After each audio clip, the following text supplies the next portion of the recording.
Welcome to my back to channel. I hope तपाईँहरूजना सबैजना सन्चै हुनुहुन्छ होला अनि म पनि एकदमै सन्चै छु। अनि आज चाहिँ म कहाँ छु भन्दा गाउँतिर आएको छु। अनि गाउँ पनि हामीले पहिला काम गर्ने खेतहरूमा आएको छु। अनि त्यही हो, मैले काम गरेको खेतहरू कस्तो भयो। अब यहाँ खेत काम नगरेको त धेरै भयो नि त, 10-15 वर्ष भयो। अनि पहिला चाहिँ यो जग्गाहरूमा हामीले चाहिँ धान रोप्थ्यौँ, मकै फलाउँथ्यौँ होइन। अनि रमाइलो लाग्थ्यो, मेलापात हेनतेन सबै होइन गरिन्थ्यो।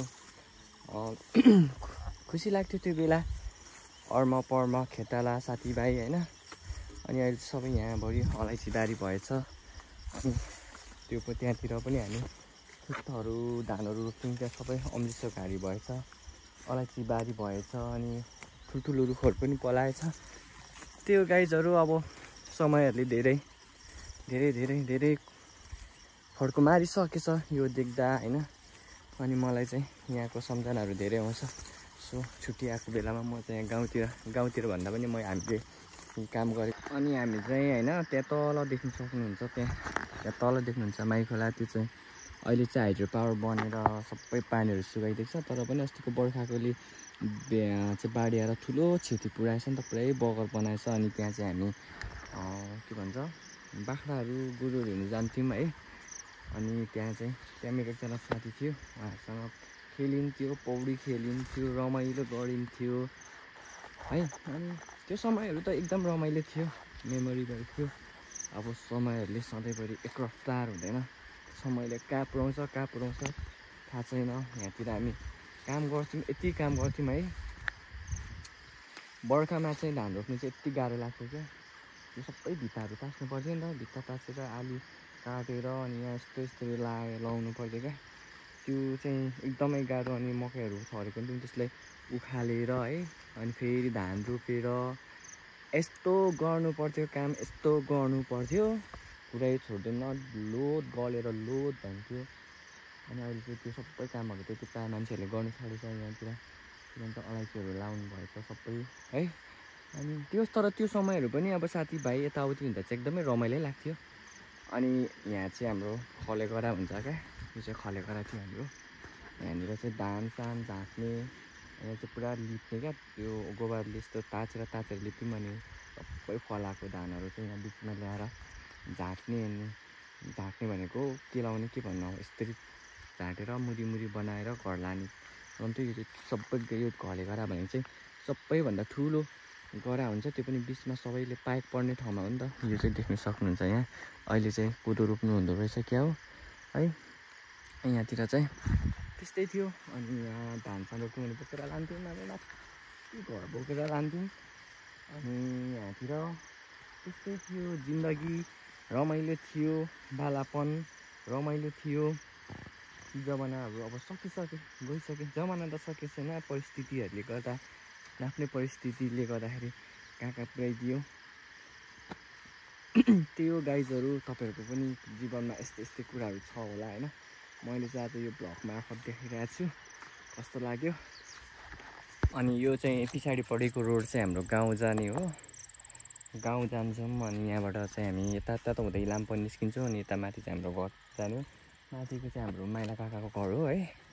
अनि यो बाटो खन्नु चाहिँ पहिला धेरै नै सङ्घर्ष गर्नु भएको छ क्या हाम्रो यहाँ अङ्कलहरूले। अनि देख्न सक्नुहुन्छ यो बाटो खन्नलाई चाहिँ। अनि हाम्रो अङ्कलहरू, हाम्रो यहाँ जति पनि यहाँको स्थानीय बासिन्दाहरू हुन्छ नि, यहाँको अग्रज अङ्कल, बुवा मम्मी यताउति सबैजना भएर श्रम गरेर घरको एक घन्टालाई के भन्छ दोजर खनाएर, त्यो बेलामा 3032, आज 32 थियो क्या 1 घन्टाको। त्यो बेलामा आजभन्दा 10-15-20 वर्ष अगाडि 3032 तिर्नु भनेको पनि मामुली कुरा चाहिँ थिएन। अनि त्यति बेला त्यसरी प्रयोग गरेर यो बाटोहरू निर्माण गर्नुभएको हो उहाँहरूले होइन। अनि त्यो कुराहरू देख्दा चाहिँ खुसी लाग्छ क्या। पहिलाको मान्छेहरूले चाहिँ धेरै नै बाटोहरूको लागि धेरै नै गर्नुभएको थियो। अहिलेको जेनेरेसनहरूले चाहिँ त्यति साह्रो यस्तो कुराहरूमा गर्नुभएको छैन यहाँको हाम्रो जेनेरेसनहरूले। किनभने अब हुनु त आफ्नो कामले गर्दा म नै बाहिर बसेको 10 वर्ष भइसक्यो। त्यही भएर आफ्नो आफ्नो भविष्य बनाउनुको लागि बाहिर निस्किनु पऱ्यो नि त। त्यही भएर पनि हो होइन, अहिलेको हाम्रो जेनेरेसनले त्यो काम गर्न नसक्नुको कारण चाहिँ। तर हाम्रो पुर्खाहरूले होइन, हाम्रो अङ्कल हाम्रो अग्रजहरूले चाहिँ धेरै यो बत्ती ल्याउनुको यो बिजुलीको पोलहरू देख्नु सक्नुहुन्छ नि, सबै उहाँहरूले काँधमा बोकेर ल्याउनु भएको हो क्या। काँधमा माथिसम्म रोडसम्म झारिदिने अनि सबै आफै गाडेर आफै ल्याउनु भएको क्या उहाँहरूले त्यति बेला। त्यति मलाई याद छ के। यो देख्नुहुन्छ नि बिजुलीको पोल, कहाँ देख्नुहुन्छ भने यहाँ बिजुलीको पोलहरू छ होइन, उहाँहरूले काँधमा बोकेर ल्याउनु, उहाँहरूको काँध लत पिल्सेको थियो क्या त्यति बेला। अनि त्यो हेरेर चाहिँ हामीले अलिक केही गर्नु नसकेको हो कि जस्तो लाग्छ क्या सम्झिँदाखेरि। अब हुनु त आफ्नै बाध्यताले गर्दा पनि हामी बाहिर बस्नु परेको छ। अनि त्यही हो, गाह्रो थियो। हाम्रो गाउँमा बाटो थिएन, बिजुली थिएन कुनै समय होइन। अनि अहिले चाहिँ बाटो बिजुलीहरू चाहिँ राम्रै छ, तर स्कुलहरू चाहिँ अलिक टाढो नै जानुपर्छ। इलाम बजार चाहिँ त्यहाँ हो। अनि त्यस्तै हो। सो अनि यहाँ चाहिँ फलाइचा छ।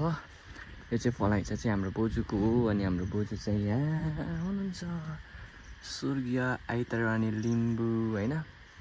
अनि यो चाहिँ फलाइचा हो, हाम्रो बोजूको सम्झना स्वरूप बनाइदिएको। अनि त्यही हो, बोजू बित्नु भएको पनि लगभग 5 इयर्स नै भइसक्यो। बोजूलाई पनि कहिलेकाहीँ म सपनाहरूमा देखिरहेको हुन्छु, अस्ति पनि मैले देखिरहेको थिएँ। अनि यहाँ चाहिँ हामी यो चाहिँ मान्छेलाई यसो हिँड्दै आउँदै बटुवाहरू मान्छेहरूलाई रेस्ट होस् भनेर बनिदिएको। अनि त्यही हो। अनि हाम्रो माइला काकाको घर त्यहाँ छ। अनि हाम्रो गाउँ चाहिँ यस्तै छ है गाइजहरू। हाम्रो घर चाहिँ माथि छ, यो चाहिँ हाम्रो तल। सो अनि मैले चाहिँ अहिले आफ्नो घर आइपुगिसकेँ हाम्रो। अनि यहाँ घरमा एउटा कटहरको बोर्ड छ दामी। अनि हामी चाहिँ कटहर फल्छ यहाँ पाक्छ अनि खान्छौँ।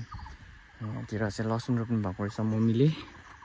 अनि हाम्रो घर चाहिँ यहाँ हो। अनि यता माथिबाट चाहिँ बाटो छ। अनि यहाँ तल उधोबाट अघि आएको म। त्यही हो, यहाँ माथि गाउँ छ। यस्तै हो हाम्रो चाहिँ गाउँ। त्यति धेरै राम्रो चाहिँ छैन, तर पनि मलाई चाहिँ सुन्दर लाग्छ आफ्नो गाउँ, आफ्नो ठाउँ प्यारो नै लाग्छ। अनि यस्तै हो, फुलहरू हल्का फुलेको रहेछ। अनि गाउँसँग कुर्दै हुनुहुन्छ, गाउँ मजाले छोड्नु यहाँनिर राख्नु भएको रहेछ।